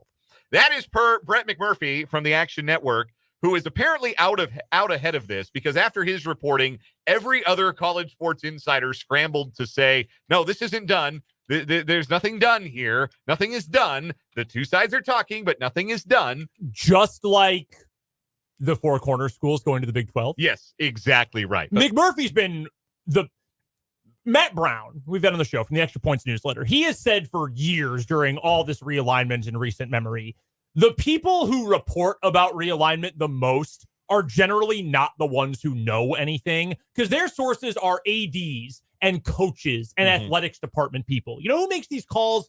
Presidents, chancellors, boards of governors and regents. Yep. Ross Dellandre got a lot of sources like that. We've had Ross on the show. I like his reporting a lot. Yes, he's he very doesn't good. have a lot of those sources. I think Brett McMurphy might, because he is the one who's gotten most, if not all of this right for years now. So respect to, well, not a whole lot of respect to Pat Forty, but the Pat Fortys and the John Rothsteins of the world, I'm going to wait until all the dust has settled before I say McMurphy was wrong, because he's been right about everything. And this is what he tweeted around 2 o'clock this afternoon. Gonzaga leaving West Coast Conference to join Pac-12. Pac-12 still needs minimum of 2 football members by 2026 to get back to being considered an active conference. They only have 6 football members set to play by 2026. They need to add 2 more. But Gonzaga, even without a football team, will receive a full conference revenue share in this new Pac-12. Now, that makes no sense. If you recall, no, it makes a lot of sense. And I'm going to explain why here in just a second. Now, you remember there was a lot of talk about the Big 12 being interested in Gonzaga. Yes. There have been discussions about the Big 12 separating football and basketball media rights and targeting schools that are basketball forward schools or basketball only schools in Gonzaga's case, UConn being another example of this, as a way to further bolster the Big 12's basketball brand. We've had these discussions on this show before. There isn't any way in hell that the Big 12's other member schools were going to vote to allow Gonzaga a full share of conference revenue. That is the kind of thing you only do for a school like Gonzaga, which, again, great basketball program, great success. They make the tournament every year. They're nationally ranked every year. It's a great basketball program. That is a tiny Jesuit school in Spokane, Washington, without football. You are not voting them a full conference revenue share if you are one of the 16 other Big 12 members. That is not happening. But if you're the Pac-12 and you're trying to survive, then you might be desperate enough to do this. That's why this is happening. Yeah, it's desperation. The needs of Boise State and Oregon State are far different than the needs of Iowa State and Baylor. Like, it's totally different. It's regional, which is going to help. There's been so much reaction about Memphis and Tulane and USF staying. I didn't even realize USF was part of this conversation until today, to be honest with you. Me either. Can you imagine, time for baseball, time to send our team from the greater Orlando area, wherever the hell USF is. I don't even know what city it's in, technically. Tampa. It is Tampa. Yeah, You're right. I did. Because they play their home games. Yeah, they play Raymond James. Raymond James. Yeah, good call. It is in Tampa. We got to send our softball team from Tampa to Pullman. That doesn't make a whole lot of sense. But I've seen so much reaction that, I bet they know the ACC is going to shift. Maybe they're waiting on the Big 12 invite. Nah, man, they don't want to pay the money to travel like that. That's dumb.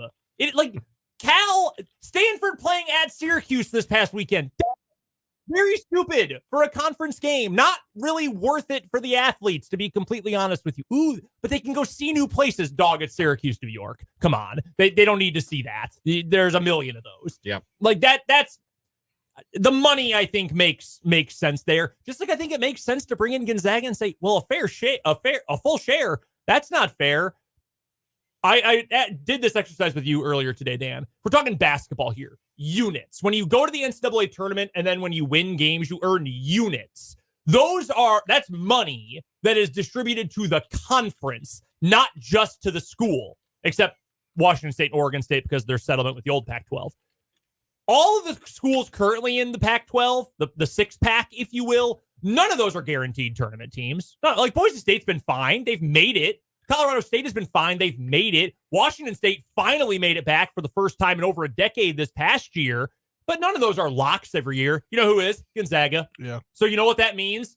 A lock every year, whether they win the conference or not, to bring more money back into the league from the NCAA tournament. Yeah. That's a great point. Long term, that's valuable. Yeah. And a question from the 785 on the Top Email Supply text line. What are the media rights worth in the Pac-12 right now? Well, more with a school like Gonzaga for basketball purposes. And for Gonzaga's purposes, their media rights are worth more than the West Coast conferences. So, it becomes a win-win for both of those situations. Anyway, headline for you, Brendan. Let's get to some injury news from around the NFL. And boy, is there a lot of it. We will start with the Chiefs' next opponent, the Los Angeles Chargers. They will be likely without Justin Herbert for a little bit. He is dealing with an ankle injury. He left the stadium yesterday after losing to Pittsburgh in a boot. He was already playing with an injury. Probably a little aggressive of the Chargers to play him, period, in that game. And now they're going to miss him for a while. Also, Joe Alt has an MCL injury, the rookie tackle out of Notre Dame, who has been really good, or was really good in his first 2 games, was not good yesterday because, hey, guess what? He was also playing injured. He is now going to miss some time as well. Rashawn Slater is banged up. Spencer, you mentioned that earlier when we talked to Matt Verderame. they've got to play the Chiefs and Steve Spagnuolo next week. Good luck, Taylor Heineke. Other injury news. K-State, great. Truly great. Skylar Thompson. I feel for Skylar. He's a great dude, a great story. He's made it longer in the NFL than I thought he would, and he deserves all the praise in the world for that. He had yesterday, though, against the Seahawks, what is being described by his head coach as a painful rib injury. I didn't know there were any other kinds of rib injuries. I've never had one that wasn't painful. This is from Mike McDaniel after yesterday's game. It was a rib injury that was pretty painful, and half the pain or half the frustration for him, I think, was he was trying to find a way to not come out of the game. Ultimately, it was pretty painful. He fought through it, but we'll get a chance to look at him tomorrow. That's today. Sounds like if he is not able to go, it'll be Tim Boyle. They'll probably add someone else temporarily as their backup. Tyler Huntley was on the practice squad. I think he was QB3 yesterday. Dude, that's bleak. That's former Pro Bowler Tyler Huntley. Oh my God. You're technically correct. Yeah, it's looking bleak right now for the Miami Dolphins with that. Elsewhere, Sam Darnold of the Vikings, who has been a revelation in Minnesota this year. He has just a knee bruise and an MRI this morning. Sounds like it's nothing serious. He'll just rest that during the week. He'll be good to go, we expect, against Green Bay coming up on Sunday. That game might also feature the return of Jordan Love, possibly. That is a game with major early season implications. Max Crosby is playing through and dealing with a high ankle sprain. Dude is playing on it. He is a monster of a person. Now, very respectable, very valiant of him to play through it. Here's the problem. He was not good against Carolina, which is a terrible offensive line. He was not good. 3 tackles, 1 pass defended. He's going to play through it. Good luck. Marcus Davenport, edge rusher for the Detroit Lions. It is possible, according to Ian Rappaport, he will be out for the season with an elbow injury. Sam Laporta also hurt his ankle, the star young tight end for the Lions. It's a low ankle sprain for him. He's day-to-day. And just across the wire, Adam Thielen is going to miss some time. He is dealing with a hamstring injury. One other NFL note while we're getting to it right now. Yannick Ngakoue going back to the Ravens. They desperately need pass rush help, so they are bringing him back for the rest of the season. Spencer, do you have a quick headline for us? Yes, I do. We'll have more Big 12 basketball games on linear television this year as CBS Sports and the Big 12 expanded their partnership significantly by increasing the number of Big 12 men's college hoops games across the network's platforms. The multi-year deal runs through 26-27 and is a sub-license agreement with ESPN.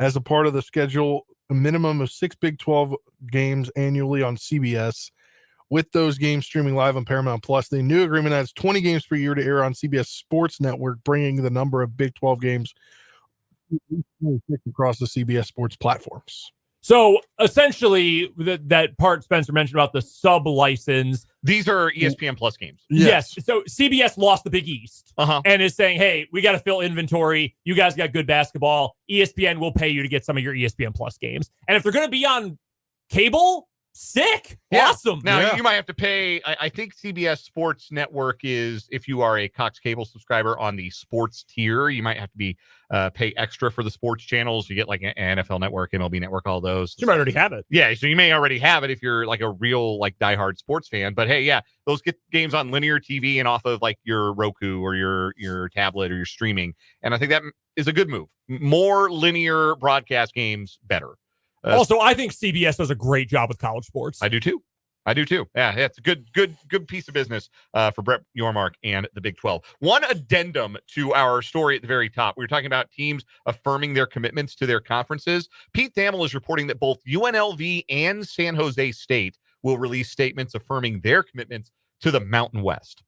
I don't know where the Pac-12 turns if they can't get like the heavy hitters from the Mountain West. And a bit of a stretch maybe to call San Jose State and UNLV heavy hitters, but those are big media markets and schools that have had some like recent success in football and have like San Jose State's massive. Like that's a huge school.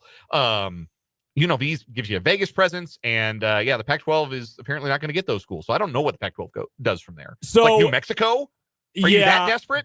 It's not a great situation, but you need to get to 8. They don't have an option. They have to add 2 more teams. I would not be surprised. New Mexico State and UTRGV. I was going to say New Mexico State and UTEP. Yeah. I mean, they're like right down the road from each other. Neither is very good at football. Yeah. But they're more local than USF. This is true. Better travel. Yeah, it makes a little more geographic sense. Yeah, I'm going to stake my claim. I think that's what they end up doing. When we come back here on 580 Sports Talk from the Kansas Drive to Zero studio, the Royals with a miserable weekend. They still control their own destiny, but it's starting to feel really familiar for yours truly, and I'll explain why specifically next.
.530 on 580 Sports Talk.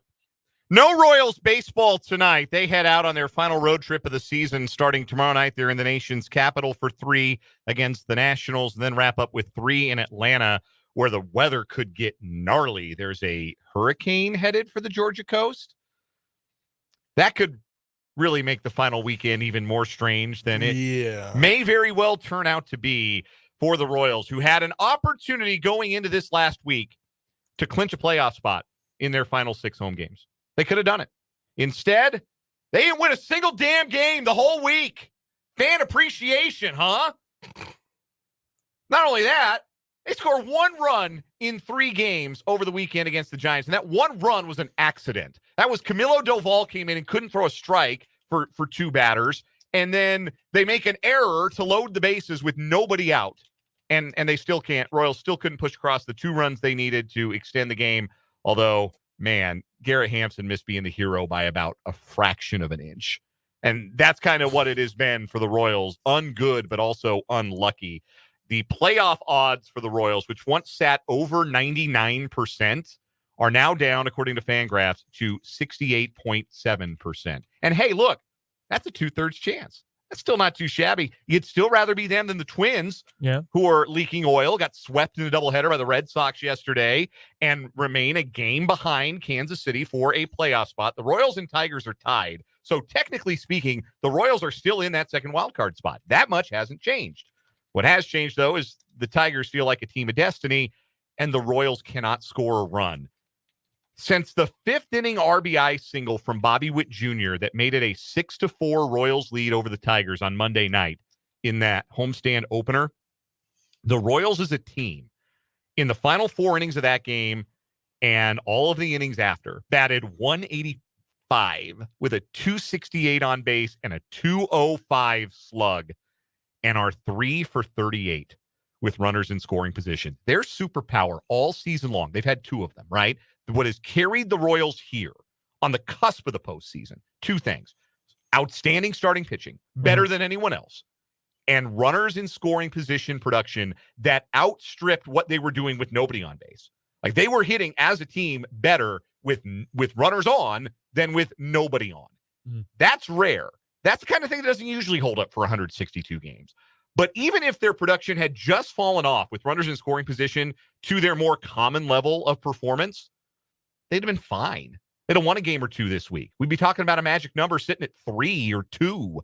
Instead, with 6 games left, the magic number is 5, and the offensive well has run dry. This is where I do a little bit of a Bill Clinton in 1992, I feel your pain moment here, because I've seen this movie before, guys. I have.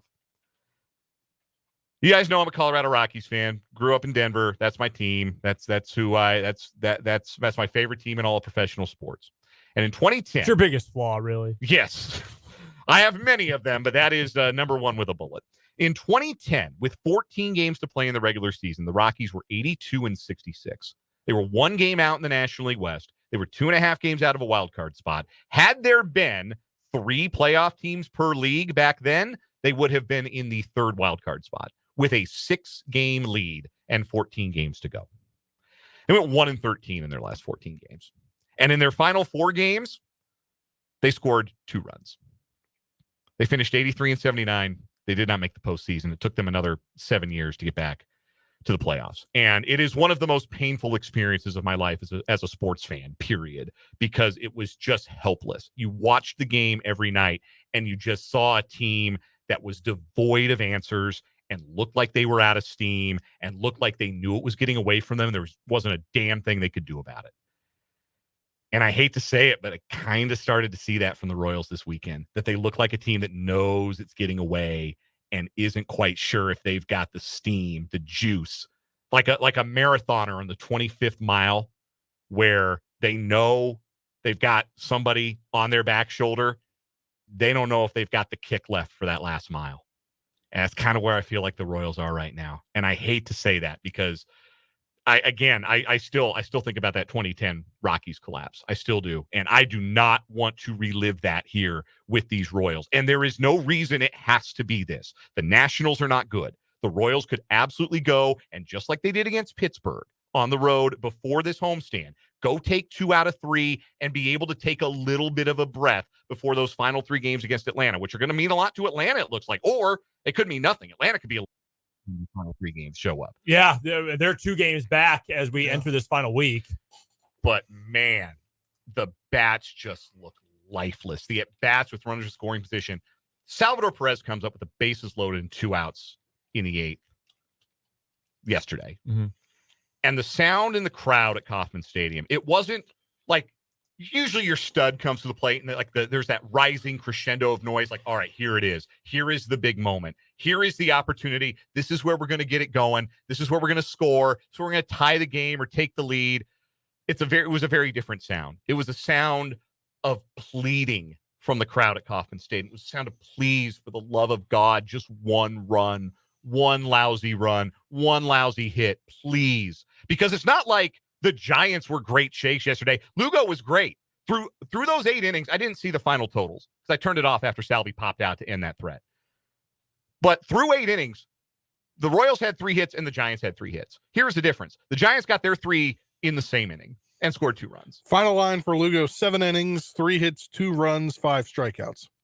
Yeah, he was awesome. He was awesome. And his ERA is at 3.03. And that's what's frustrating, too, because other than Singer in his wet fart of a start on, would that have been Saturday? He was bad. Friday or Saturday? Yeah, it was Saturday. Saturday yeah. Stunk it up. Other than that, like the starting pitching was really good on this homestand. Yes, I know it was Saturday because I was home for like 2 minutes after finishing the Washburn football broadcast. And I had a text from, or we had a text from Trenton that said he was ready to trade Brady Singer.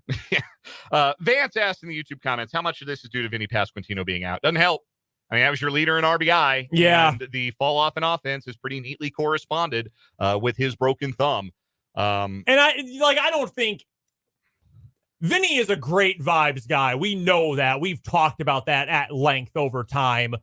But I don't think his vibes are strong enough that it would have completely, from 182 to 382 in the last couple games in terms of batting average. But at the very least, it's another bullet you can fire, right? Yeah. Like, well, Bobby's not getting it done. Well, Salvi's not getting it done. Well, the bottom of the order of the guys aren't getting it done. Maybe Vinny can get it done. I mean, if nothing else, you've got that. It's one fewer bottom of the order guy who you've got to rely on. It's a shorter lineup, so it puts more pressure on Bobby Witt Jr. and Salvador Perez. I have to say, there's a tweet. I don't know how much you guys like this guy. I'm not the best of fans of this guy, Bob Nightingale. He said the Royals, who were tied with Cleveland for first place in the AL Central on August 27th and cruised into a playoff berth, have since had 2 7-game losing streaks and are in jeopardy of missing the playoffs ahead of their final 6 games. I don't love that perspective. That's true. But they were tied on. It's crazy to think about. They were 9 outs with a 3-run lead away from sole possession of first place. You remember that Thursday afternoon game? I remember that. In the Wednesday afternoon game. It was a Wednesday afternoon in Cleveland. Michael Wacha is throwing a shutout. Yep. They were up 3-0 in the 7th inning. They lose that game. Vinny breaks his thumb the next night. And things really haven't been the same for this team since. Mark in the YouTube comments says the Royals.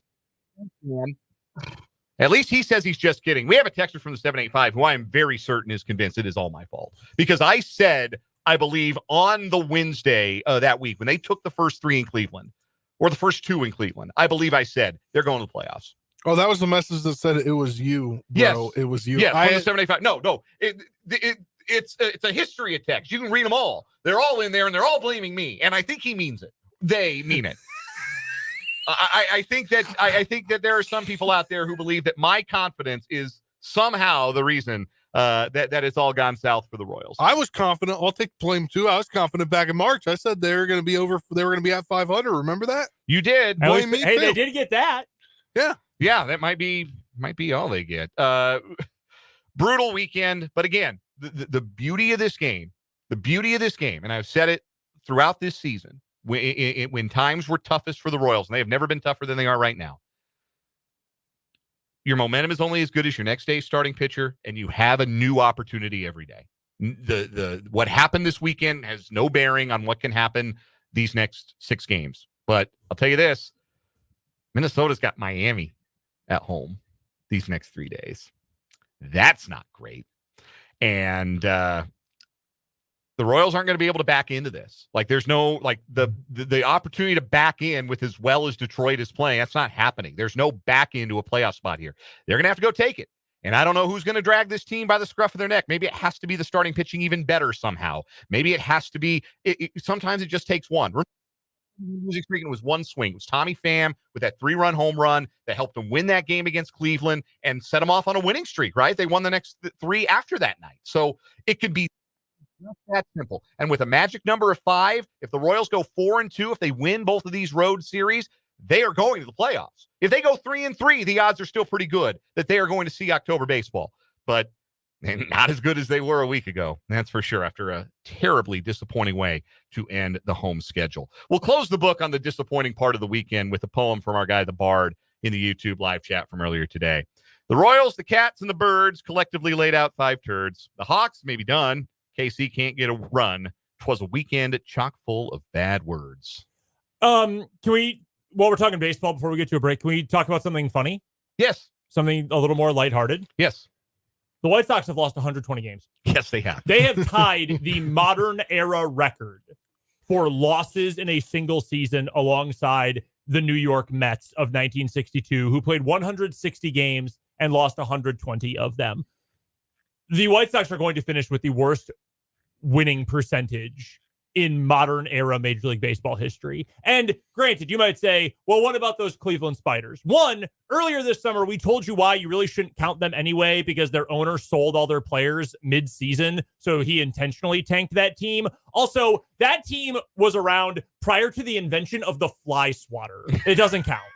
It's not real. Like, lamps that you can put in your own house were not invented yet. Like, the Model T assembly line was not a thing when the 1899 Cleveland Spiders were around. That doesn't count. Hearing aids would not be invented for 3 more years. Like, that doesn't count. This is the worst baseball team of all time. Especially considering, like, revenue sharing and the billions of dollars pumped in, the best talent level the game, and they're going to have the worst record ever. This is the worst baseball team of all time. Yeah, no argument there. And they're definitely, I mean, they're not going 6-0, so they're going to set the loss record anyway. Question from the 785, what would happen if there was a 3-way tie for 2 wild card spots? You'd go to you have a game. No, you wouldn't. No, they got rid of the game 163. No, game 163 which anymore. Sucks. I wish they would keep it. That's fun. You get to records against each other. So what did the Royals end up? 6-7 against Minnesota and 7-6 against Detroit. That's funny. So Minnesota against Detroit. I'm pulling it up right now. Minnesota was 7-6 against Detroit. So that would give Minnesota the edge in head-to-head. It gave me 14-12. And then the Royals and the Tigers would be 13-13. So Minnesota would get 1 spot, and then you do the head-to-head tiebreaker, which would be record against each other, and Kansas City would have the tiebreaker over Detroit. So if there's a 3-way tie, it would be Minnesota would be the 5, and Kansas City would be the 6. I think that's right. As best I can understand it. Hopefully we don't get there. Let's get Brett Yormark on the phone. Let's get the Royals scoring some runs, and then hopefully none of this matters by the time we talk about it again. But we're going to take a break here at 580 Sports Talk. We'll come back. Quick wrap-up of the football weekend, including some final Chiefs thoughts, are next.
third, heading for home on this edition of 580 Sports Talk. Spencer, do you have brown eyes?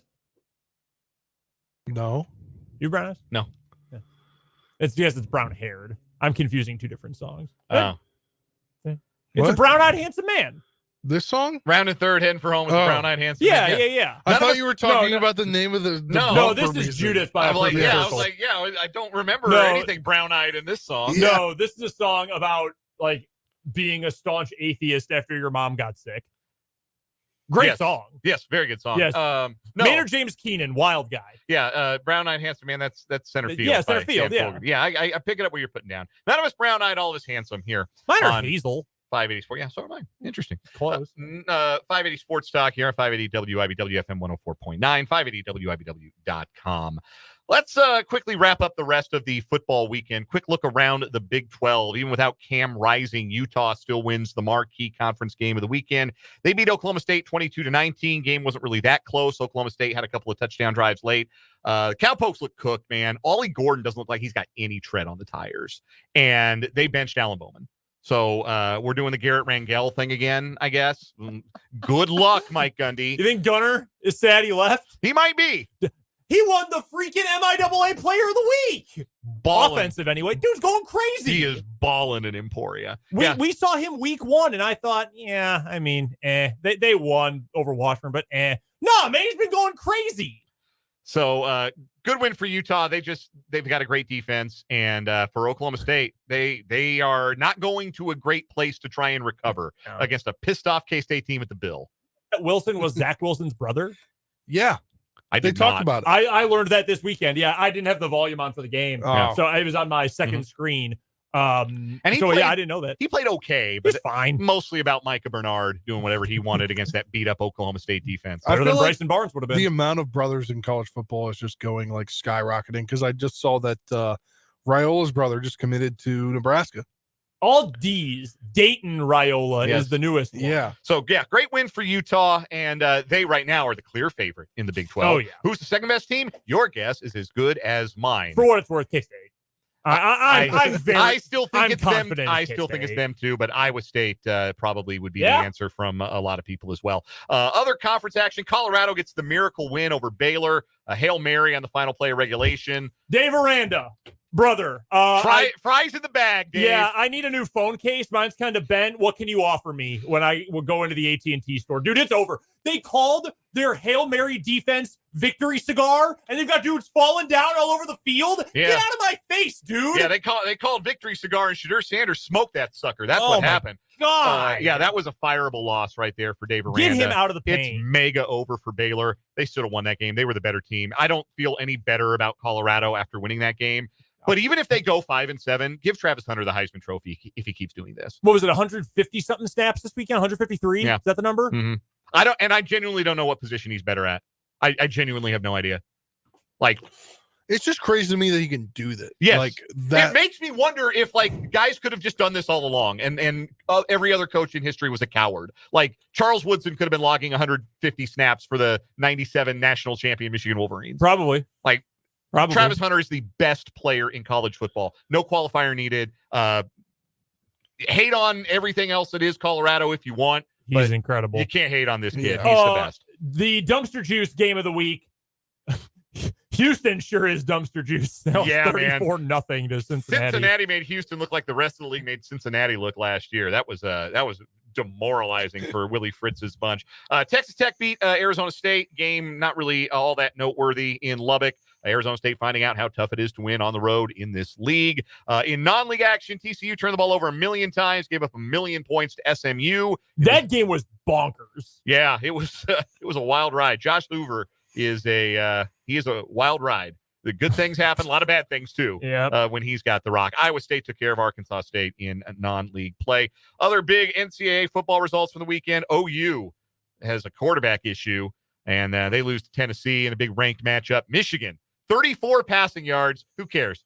You don't need to pass. This is the Big Ten. Welcome to the Big Ten, USC. No, that's good ball. NFL, we got 4 3-0 teams. Chiefs are 1. That's not a surprise. The Steelers, Minnesota, and Seattle are the other 3. Which of those 3 teams do you feel like has the most staying power? Quick answer. Who again? Minnesota, Seattle, Pittsburgh, the 3-0 teams that are not the Chiefs. Which of those three you think? Seattle. Seattle? Okay. Pittsburgh. I would Pittsburgh. I don't know. I mean, the quarterback is like, I would say Minnesota because they've played a tougher schedule. Like Seattle's played jabronis so far. No, yeah, that's fair. but like the defense is solid. I was bouncing back and forth between the two. I'm a Tomlin guy. Admitted, very open Tomlin guy. And although Kevin O'Connell's incredible, man. Holy smokes, what he has done. And I like Darnold. You remember from that draft. I mean, Baker and Darnold and Allen and Lamar and Josh Rosen. I like Darnold and Baker as my top two guys. And Baker's thankfully had a nice career. And Darnold, I'm happy to see him succeed. I hate that it's in Minnesota, but Kevin O'Connell, incredible. Vote for Pittsburgh from the Top Email Supply text line says their defense will carry them. 2 games tonight from the NFL on Monday Night Football. Jacksonville at Buffalo kicks in about half an hour. Washington at Cincinnati.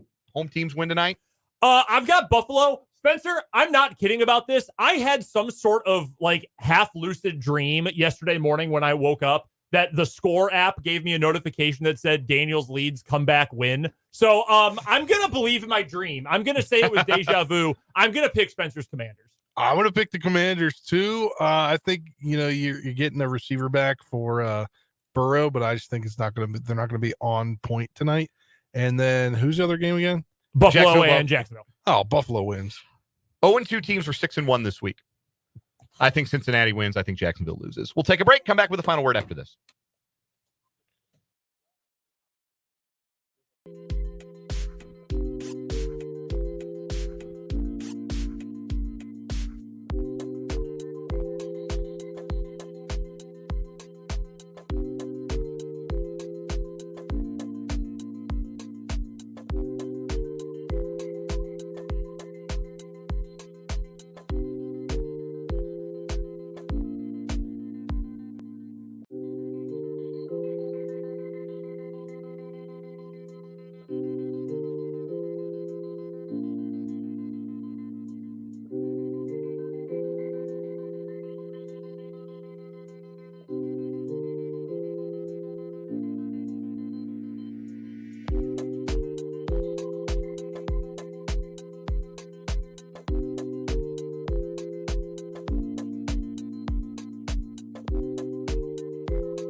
Let's do a Victory Monday related, Chiefs related final word for this Monday edition of the show. Brendan Dworzinski, start us off. Dan, you were so right earlier when you were talking about how the playoffs are what matter and maybe the Chiefs are just kind of bored. And there's a lot of reasons why the Chiefs maybe are not playing their best football right now.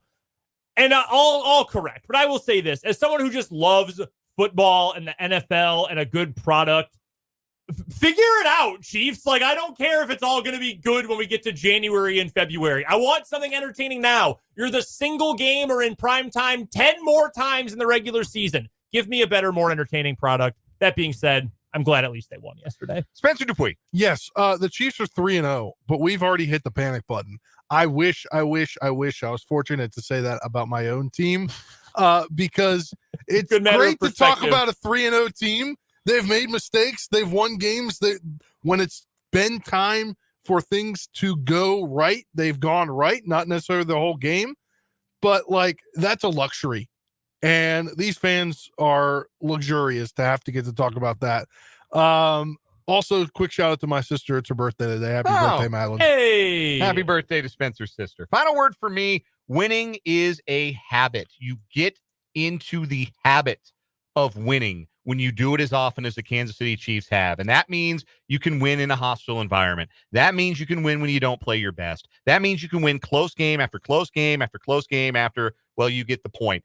Winning has become a habit for these Kansas City Chiefs, and it is such a huge part of the reason why they continue to win. And if the biggest issue through 3 games is Patrick Mahomes isn't playing his best, yeah, I kind of feel like that won't be an issue for the entirety of this season. I think he's going to get things figured out in very short order.